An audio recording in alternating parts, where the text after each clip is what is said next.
بسم اللہ الرحمن الرحیم۔ السلام علیکم اسٹوڈنٹس، امید ہے آپ سب خیریت سے ہوں گے۔ آپ سب کو جماعت ہفتم کے اردو ادب کے لیکچر میں خوش آمدید۔ آج ہمارا عنوان ہے ابو محمد زکریا الرازی، جس کو رقیہ جعفری نے لکھا ہے۔ سبق کے تدریسی مقاصد آپ کے ساتھ شیئر کرنے سے پہلے آپ کو ایک اہم بات بتاتے چلوں کہ یہ سبق آپ کی نئی کتاب 2020-21 ایڈیشن میں موجود ہے، صفحہ نمبر 28 پر۔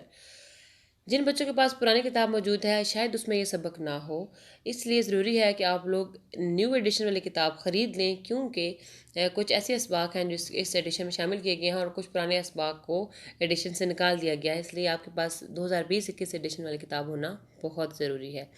اب آ جاتے ہیں تدریسی مقاصد کی طرف۔ سب سے پہلے آپ درست لفظ کے ساتھ انفرادی بلند خوانی کریں گے اور لغت کے استعمال کے بعد آپ مشکل الفاظ کے معنی تلاش کرنے کے قابل ہوں گے۔ مشکل سوالات انفرادی طور پر حل کر سکیں گے، الفاظ سے بامعنی جملے بنا سکیں گے، دیے گئے الفاظ و مرکبات کی قواعد کی روح سے نشاندہی کرنے کے اہل ہوں گے۔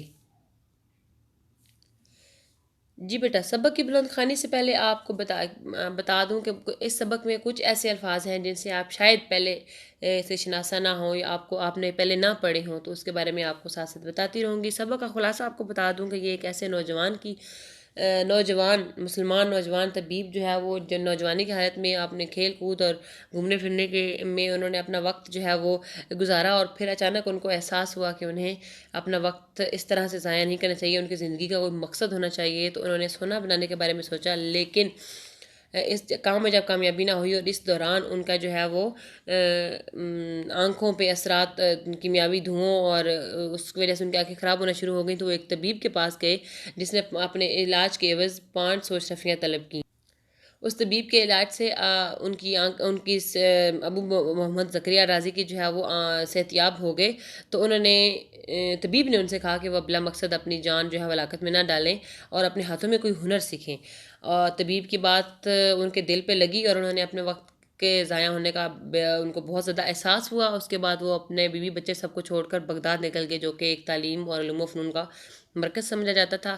بہت سی مشکلات کے بعد ایک طبیب جو ہے، ایک ماہر طبیب علی بن سہل جو ہے، ان سے ان کی ملاقات ہوئی اور ان کے ساتھ انہوں نے سیکھنا شروع کیا، پھر ان کے ہسپتال میں ان کے معاون کی حیثیت سے کام کیا، اور پھر ایک وقت آیا کہ وہ ابو محمد زکریا الرازی جو ہے وہ ایک ماہر طبیب بن گئے، اور مشرق سے مغرب تک ان کی جو ہے وہ ان کو مانا جانے لگا، اور اس کے بعد وہ اپنے ملک میں آگے اپنے وطن رے میں سرکاری ہسپتال میں جو ہے وہ نگرانی اعلیٰ کی طرح جگہ پہ ان کی تقرری ہو گئی، اور انہوں نے بہت اچھی طرح سے اس کا انتظام سنبھالا کہ وہ شہر کے 32 ہسپتالوں میں اس کا نام ہونے لگا، اور پھر ان سے بہت سے مریض ان کے ہاتھوں سے شفایاب ہو جاتے، صحتیاب ہو جاتے، اور بہت سے پیچیدہ امراض جو ہے وہ ان کا بھی علاج ابو محمد زکریا الرازی کر لیتے تھے۔ ان کی سب سے خاص بات یہ تھی کہ وہ بڑی توجہ سے اپنے جو ہے وہ مریضوں کا معائنہ کرتے تھے اور محتاط تشخیص سے ان کا علاج شروع کرتے تھے، اور اپنے زمانے کے باقی باصلاحیت لوگوں کی طرح راضی بھی زندگی بھر کسی نہ کسی ریاست کے والی کے دربار سے منسلک رہے۔ راضی پہلا شخص تھا جس نے ابتدائی طبی امداد فرسٹ ایڈ کا طریقہ رائج کیا۔ اس کو ہر بات بھی سوچتی وہ نرالی ہوتی تھی، اور انہوں نے ایک جو ہے وہ ایک بہت نرالا طریقہ ایجاد کیا کہ کسی شہر میں اچھی جگہ اسپتال قائم کرنے کے لیے انہوں نے جو ہے وہ ان مقامات پر گوشت کے ٹکڑے لٹکانے کا حکم دیا، اور ہر روز مختلف طبیبوں کی اتباع، یعنی کہ طبیبوں کی طبیب کی جمع، تو وہ اس پہ جاتی، ہر روز صبح جا کر ان ٹکڑوں کا معائنہ کرتی اور ایک تحریری رپورٹ تیار کرتی جس میں گوشت کے رنگ، بو، ذائقے اور دیگر تبدیلیوں کی تفصیل درج ہوتی تھی۔ حتمی رپورٹ کے بعد جس جگہ کا گوشت سب سے بہتر حالت میں پایا گیا، اس جگہ کو اسپتال کی تعمیر کے لیے منتخب کر لیا گیا۔ رازی نے کئی اہم طبی مقالات بھی لکھے، اور چیچک کے موضوع پہ پہلے کتاب لکھی انہوں نے جس کے بارے میں انہوں نے بہت زیادہ ضروری احتیاط اور اس کے اسباب اور اس کے علاج کے بارے میں انہوں نے لکھا، جس کو یورپ میں بھی نصاب میں شامل کیا گیا۔ مشکل الفاظ کے معنی میں آپ کو کچھ بتاتی چلوں جس میں انڈر لائن کیے گئے ہیں۔ صفحہ نمبر 28 پہ آپ دیکھیں گے کہ بیشتر زیادہ عود ایک موسیقی کا آلہ ہے جس کو بجایا جاتا ہے، جس طرح بانسری وغیرہ ہوتی ہیں اس طرح ایک عود ایک موسیقی کا آلہ تھا۔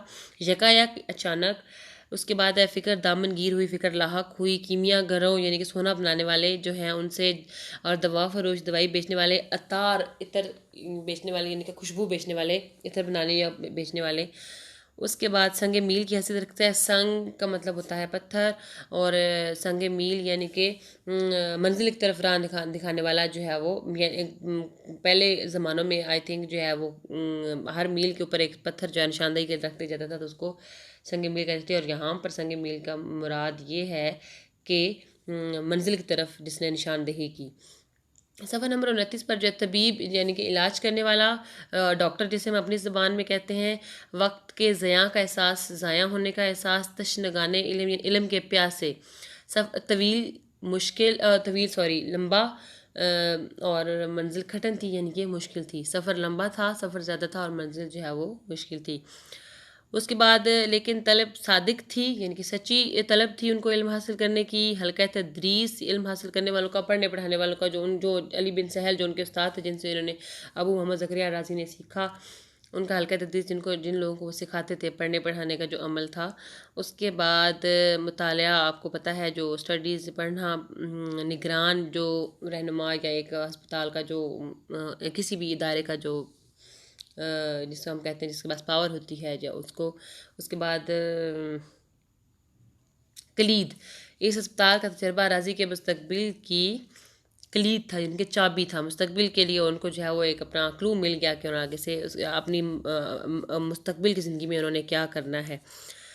پیچیدہ، مشکل، اور خصوصی طبی مشاورت یعنی خصوصی جو ہے وہ میڈیکل سینس میں آپ کہہ سکتے ہیں مشاورت، مشورے کرنا.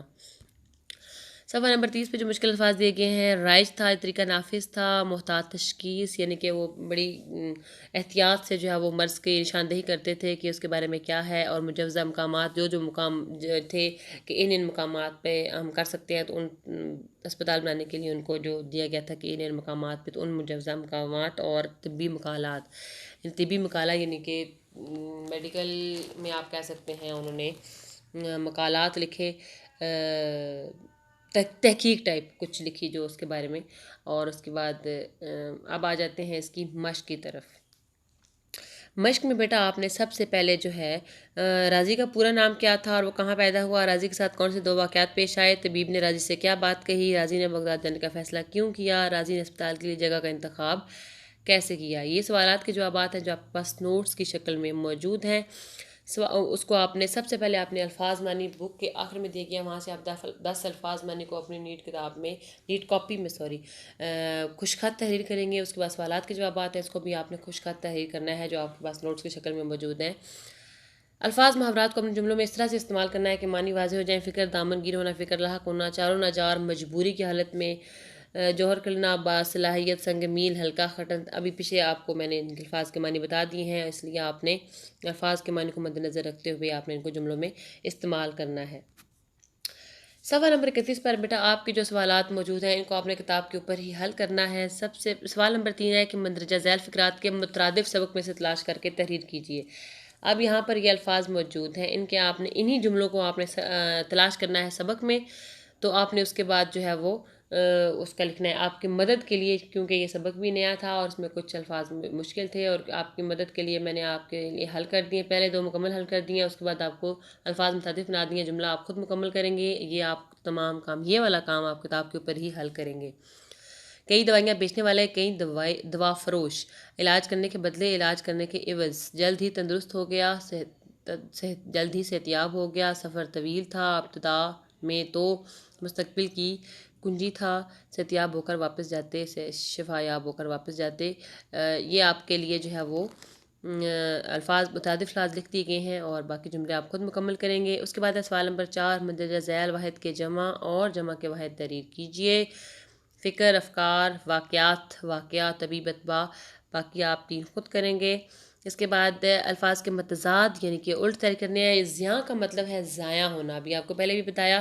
تو اس کا مترادف سود و زیاں جس طرح ہم اپنی زبان میں استعمال کرتے ہیں، نفع و نقصان، تو اس لحاظ سے یہ سود لکھا گیا ہے. یہ وہ سود نہیں ہے جو بینک والے یا رقم کی اضافی رقم لیتے ہیں، وہ والا سود یہ نہیں ہے.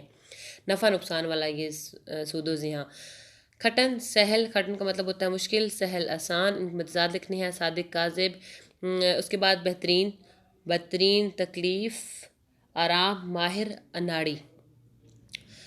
یہ آپ نے اس کے بعد سوال نمبر 6 کہ آپ بتا سکتے ہیں کہ مندرجہ ذیل مسلمان سائنسدانوں کی وجہ شہرت کیا ہے؟ ابو علی سینا، ابو الریحان محمد ابن احمد البیرونی، جابر بن حیان، محمد بن موسیٰ خوارزمی۔ بیٹا ان کے بارے میں آپ کو بتاتے چلوں کہ جتنے بھی مسلمان سائنسدان ہیں انہوں نے سائنس کے میدان میں بہت اعلیٰ کام کیے ہیں۔ جابر بن حیان جو ہیں ان کے سائنسی آلات آج بھی ہماری لیبارٹریز میں سائنسی تجربہ گاہوں میں استعمال ہوتے ہیں۔ سائنس کے میدان میں مسلم سائنسدانوں نے اپنے علم و ہنر کا لوہا منوایا، جس سے آج بھی پوری دنیا فیضیاب ہو رہی ہے۔ جیسا کہ میں نے آپ کو بتایا کہ ہمارے سائنسدانوں نے ایسی میجرمنٹس ناپنے کے آلے اور تجربہ گاہوں میں جابر بن حیان کے جو سائنسی آلات ہیں وہ آج بھی سائنسی تجربہ گاہوں میں استعمال کیے جا رہے ہیں۔ اس کے بعد بیٹا آپ کا آخری سوال ہے مندرجہ ذیل قواعد کی روز سے کیا ہیں؟ یکایک، ایران کے لیے 500 کی اور علوم و فنون۔ بیٹا آپ کی مدد کے لیے یہ حل کر دی گئی ہیں، لیکن اس کو حل کرنے کا میں آپ کو بہترین طریقہ بتا دوں کہ آپ نے اس کو اپنی اردو زبان و قواعد میں آپ کے جو جتنا بھی گرامر ورک ہے، جو اس طرح کا گرامر کا کام ہے، اس میں آپ اس کو تلاش کر کے لکھیں گے۔ یہ آپ کے لیے حل کر دیا گیا ہے۔ اس کے بعد جو آپ کے الفاظ ہوں گے آپ کو 1 یا 2 حل کر کے دے جائیں گے، باقی آپ خود حل کریں گے۔ یکایک جو ہے وہ حروف فجائیہ ہیں، ایران اسم معرفہ ہے کہ حروف بیان۔ یہ سب سے آسان طریقہ یہ ہے، ان کو یاد کرنے کا طریقہ سب سے آسان یہ ہے کہ یہ جو الفاظ آپ کو دیے گئے ہیں قواعد کی روح سے، آپ اپنی اردو زبان و قواعد میں ان الفاظ کی تعریف، ڈیفینیشن جیسے اپنی زبان میں کہتے ہیں، آپ وہ یاد کریں گے تو آپ کو دوبارہ قواعد کی روح سے سبق سمجھنے میں بہت آسانی ہوگی۔ الفاظ کو، مرکبات کو۔ 500 صفت عددی ہے، کی حروف اضافت ہے اور حروف عطف ہے۔ علوم و فنون واو جو بیچ میں استعمال ہوا ہے اس کو فی حروف عطف کہیں گے۔ اوکے بیٹا، سبق کو میں کسی قسم کے آپ کو کوئی مشکل درپیش ہو، سوالات جوابات آپ کے پاس پہلے سے موجود ہیں، جملے بنانے میں یا کسی قسم میں آپ کو مدد درکار ہو تو آپ مجھ سے رابطہ کر سکتے ہیں۔ اپنا خیال رکھیے گا۔ اللہ حافظ۔